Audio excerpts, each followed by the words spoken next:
Lonzo Ball had a really good night last night. He had a really good night last night. His shot's still kind of crazy to me, but he had a really good night. And his season is winding down. And last night was sort of the perfect night for Lonzo Ball. At times brilliant, but kind of inconsistent. And I want to take a deep breath because I know everybody loves all the Sixers young players, even though Joel Embiid didn't play for 2 years. Ben Simmons didn't play as a rookie, hurt. And Markelle Fultz finally debuted last night and hit the rim. And everybody's celebrating. Lonzo Ball's a young man. Played 1 year of college. There have been stages of Lonzo Ball. So let's just look in review at Lonzo Ball's rookie year. There have been 4 stages. The first stage was the introduction to Lonzo. He was the MVP of the Summer League. He was a high-profile UCLA star. Magic proclaimed one of the all-time greats. His dad is crazy. Oh, yeah, he couldn't shoot. In October, 33% from the floor. In November, 30% from the floor. Let's call that the introduction to Lonzo. A lot of hype. Great summer league. Uh-oh, he can't shoot. Then there was the second stage, the improvement of Lonzo Ball. Oh, wait a minute. He's now shooting 42% in December. He's now shooting 38.5% from threes in December. Damn. 9 rebounds, 8, 7. 10 assists, 9, 8 every night. 12, 7, and 7 in December. He's officially a non-bust. That was the second stage. We were introduced to Lonzo, the improvement of Lonzo. Then the third stage was the injury to Lonzo. He came back briefly, then got hurt in December, came back, got hurt in January, not any real rhythm. Lakers struggled. That was the third stage. He's hurt, which actually didn't shock me. He not only hit a wall, it fell on him.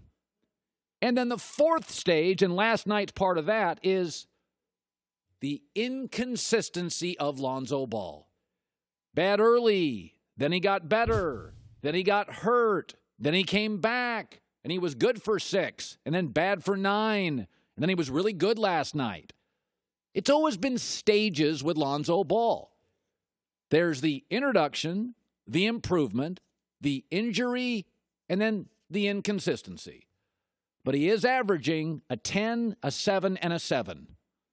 He is shooting 36% from the field and a 30% free three-point shooter. He's a lousy free throw shooter, but so is Ben Simmons.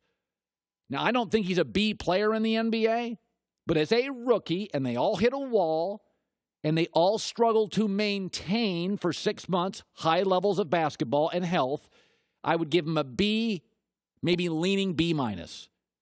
He's going to be okay. He needs to get better shooting, and he will.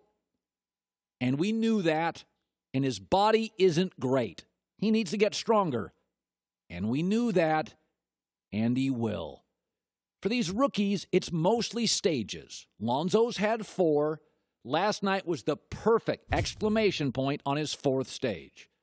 There was the introduction, the improvement, the injury, and the inconsistency. And overall, I'd give him a B. He needs to get stronger, and he needs to improve his shot. But we knew that when he was drafted, didn't we? Anybody out there a parent? Anybody out there have kids?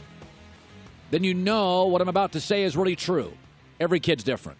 My daughter and my son, totally different personalities. Every kid's different. And if you're an NBA coach, every player's different. Some are alphas.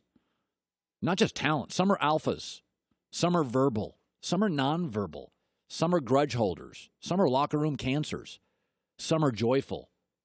Lonzo Ball, guys like playing with him. Kobe, more talented, they didn't.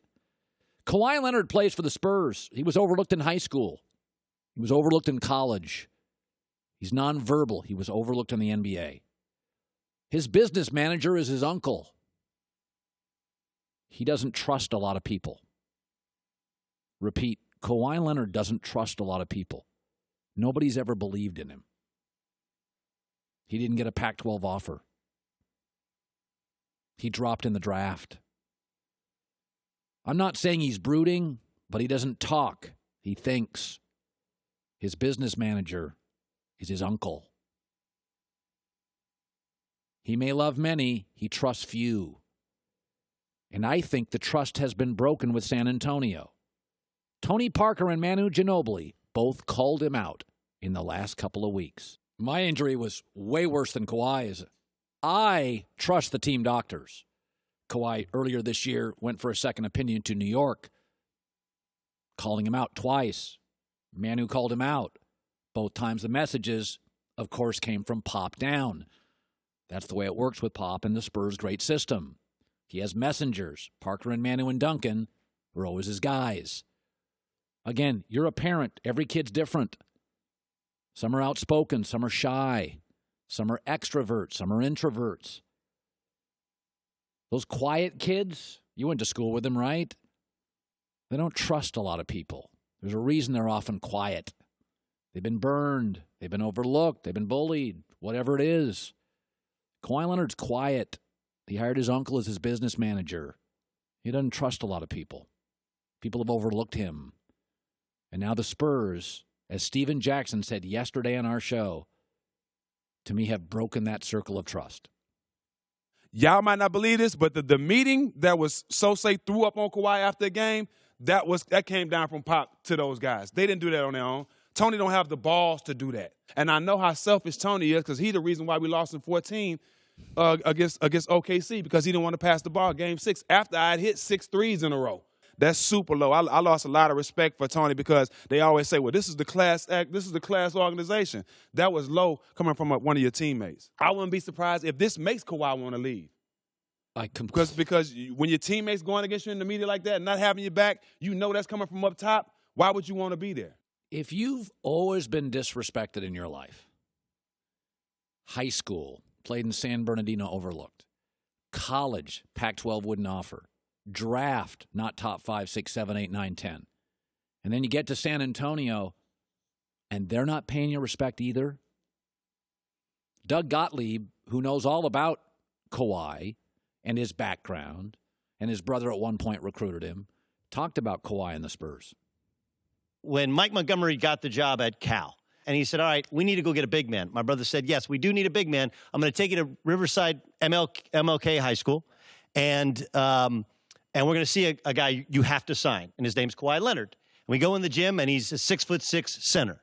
He's like, that's great. I love him, but he's a 6'6" center. He can't play center in the Pac-12 at 6'6". But it's because of his toughness. It's because of his competitiveness. Hell, he was Player of the Year in the state of California, and he still holds a chip on his shoulder. He wasn't McDonald's All-American because he was a 6'6" center in high school. So I think all of this is his makeup, and I think it's going to pull him away from San Antonio. I completely agree.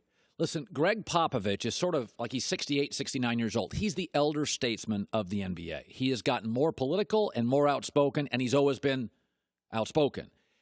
I just don't think it clicks here.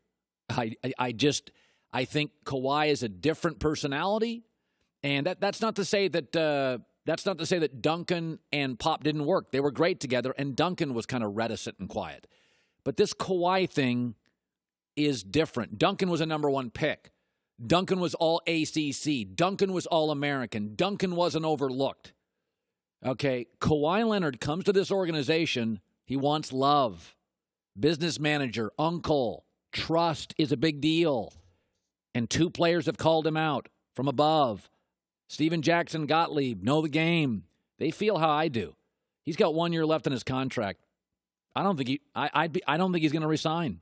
Thanks for watching. Subscribe here to get the latest from the show. Also, be sure to check out more of the best clips from The Herd or go watch a few segments from our other shows on FS1.